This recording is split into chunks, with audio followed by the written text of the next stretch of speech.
Kharizmi Chifchaouen dans le cadre de projets encadrés de la science de l'ingénieur. On a réalisé, moi et mes amis Nouhad Radi et Doua Mishkouri, ce projet encadré par M.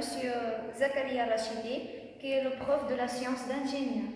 À cause de la situation épidémiologique qui a balayé le monde, on a pensé à ce sujet pour faciliter l'opération de stérilisation et pour protéger notre corps contre Covid-19.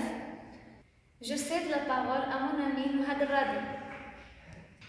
Dans notre projet, on réalise la fonction acquise par un capteur de proximité photoélectrique dans le but de détecter la présence d'un corps, précisément les mains.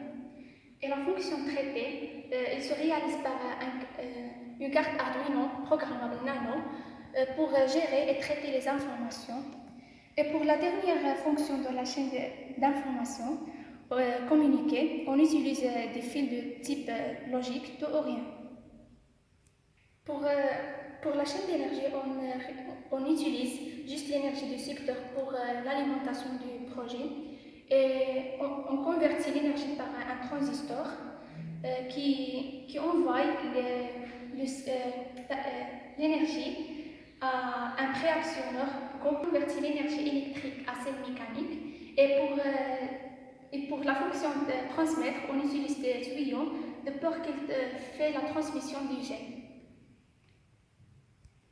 Je cède la parole à mon ami Doua Mishkouri.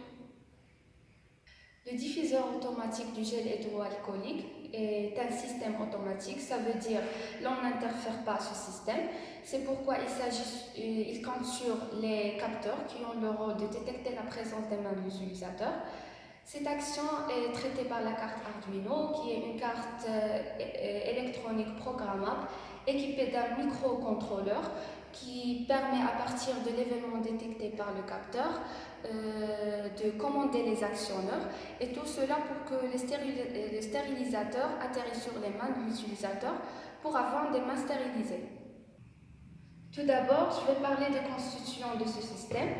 On a utilisé un capteur de proximité photoélectrique qui permet de détecter la présence des mains de l'utilisateur et aussi le chargeur qui a la fonction d'alimenter la carte Arduino et aussi la pompe qui convertit l'énergie électrique en énergie mécanique pour que le tuyau atterrisse sur les mains de l'utilisateur.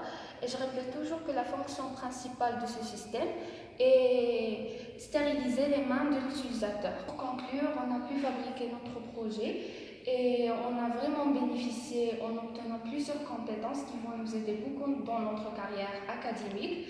Et le plus important, c'est que nous avons appliqué toutes les leçons qu'on a vues dès le début de l'année pour fabriquer ce système automatique. Enfin, on passe à la partie simulation pour faire marcher le système. Une fois que le capteur détecte la présence des mains de l'utilisateur, le stérilisateur atterrit sur les mains de l'utilisateur afin d'avoir des mains stérilisées. Enfin, nous espérons que notre projet vous a plu et merci.